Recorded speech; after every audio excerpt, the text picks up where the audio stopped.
Hello Internet neighbors, glad we could be together again.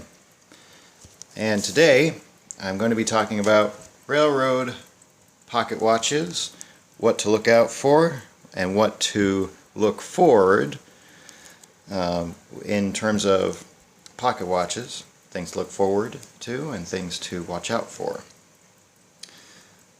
So this is part of my, dressing up like a conductor series, I guess. I think this would be video 3 or 4. I'll have to double check later on. But anyway, so here are all of the working pocket watches that I have, and we're going to go through all of them, tell you which ones are railroad, which ones aren't railroad, certain styles that fit certain time periods and whatnot.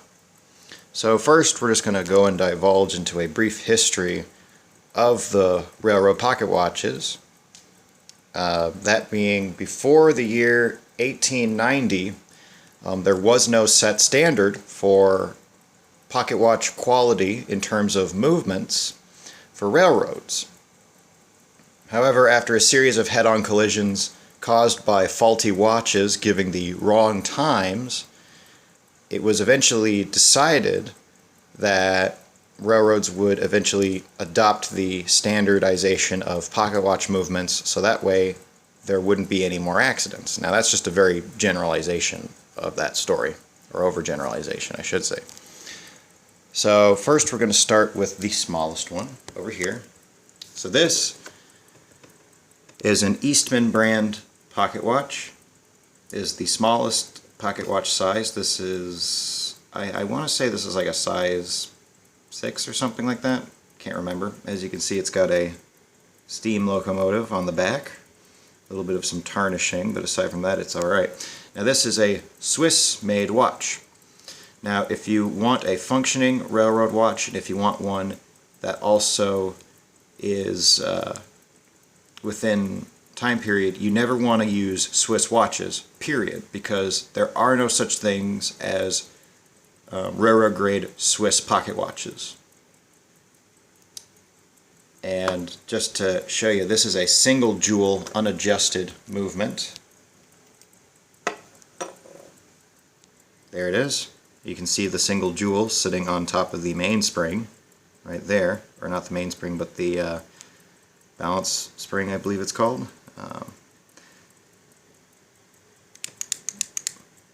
Yeah, this watch doesn't really work too well. It does wind, but it has a single jewel, so it's not railroad grade, and it is actually far too small to be a railroad pocket watch. Even though it has a railroad style dial face, it is far too small. So if you ever see anyone carrying one of these around, this is not a true railroad pocket watch. These are ones to avoid. Now these are the two most common pocket watch styles on the market that you can buy at any retail store, say Hot Topic, or at historic sites or museums, or even at stores like Walmart. They have these watches. These are battery powered. You do not wind them. You simply pop the back open, pop a battery in there, and they work. And they are hunter's case, meaning that it has this little cover that actually goes over it. Again, these watches are far too small, and they are hunter's cased. Now there were hunter case pocket watches that were used by railroad companies, but they were grandfathered in. They were never actually fully standard. So we'll get onto that later. But again, it's too small, and it also has Roman numerals.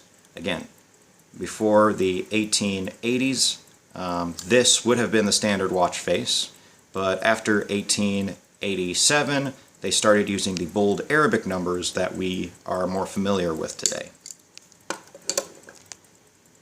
And now we're on to our first Sidewinder watch. This is not actually a windable watch, it's another battery powered one, as seen here. But if you notice, the spindle is at the 3 o'clock position instead of at the 12 o'clock position. This is normal for a hunter case watch to have, and it's actually supposed to be oriented this way. Again, this is a gold and silver watch that I have. It's a family heirloom that I have inherited. But again, it's small, has the wrong dial, So again, this is not one that you would use for dressing up or playing the part in railroading, or at least if you're looking for functional railroad items, again, this is not it. These are sort of the mid-range. They're like size, I want to say this is more of a size 12 to 16 they can get up in there. And now we're moving on to imitations. So this is an actual wind-up watch. This is a Westclock Conductor Special. And as you notice, it is open-faced. The spindle is at 12 o'clock, so it's already hitting the marks right there. And of course it has a beautiful locomotive engraved on the back. But it simply isn't the right dial and the right size for the time period. And of course you do wind it like so.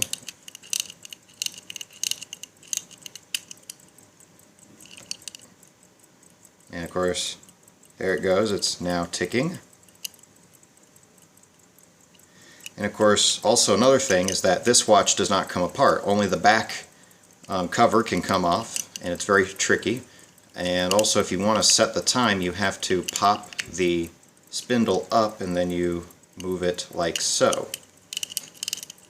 Again, that's not correct. These are available. They go for up to $30 to $70 if you get it with a chain.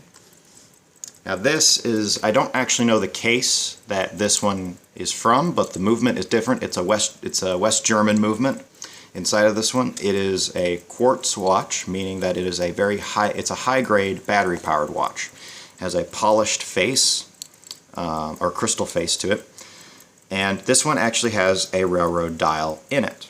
So you notice how it has the very bold and black Arabic numbers on a plain white dial, with the smaller individual numbers at the back all around, and the main ones on the numbers are highlighted by red numbers. So this is a railroad dial, but it's not a railroad watch. Again, it has a nice locomotive engraved on the back of it, very beautiful.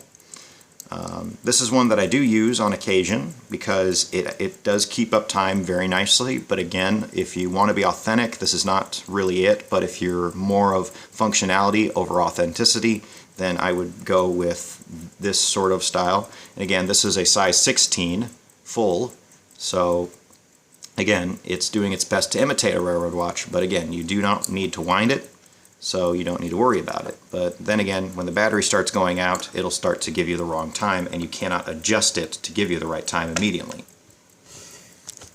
Now this, I've seen a lot of people use these as railroad pocket watches. This is not a railroad pocket watch.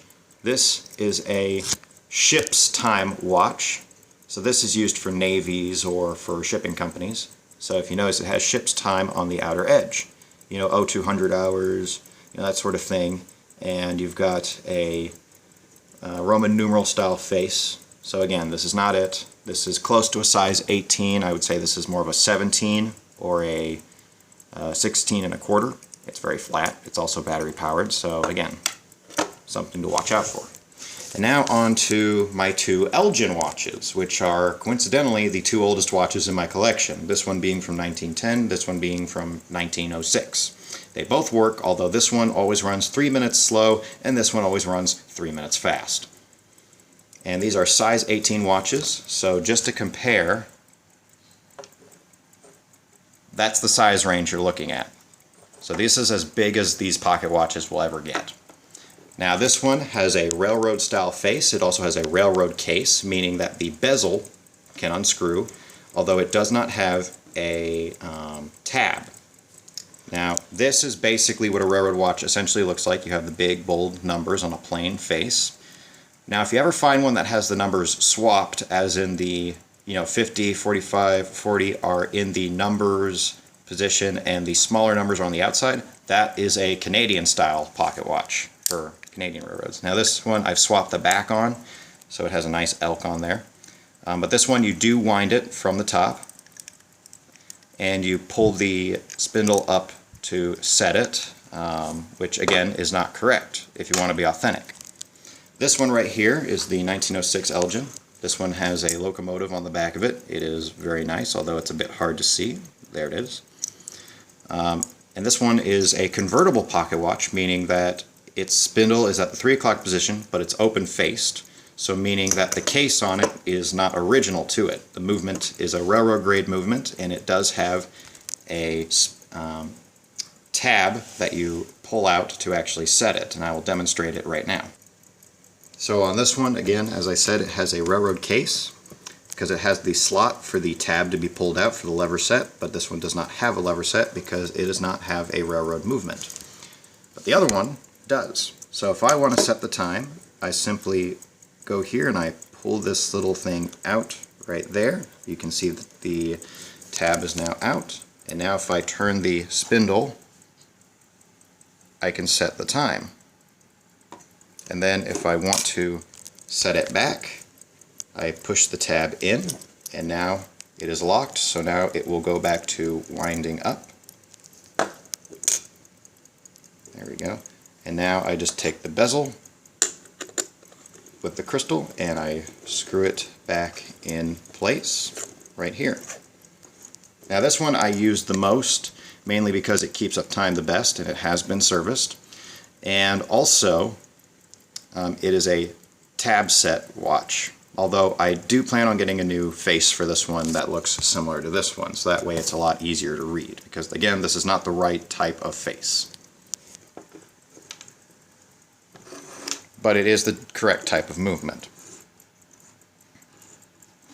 So there are all the pocket watches for you, and that's what you should look for and what you should look out for in terms of buying different railroad watches for your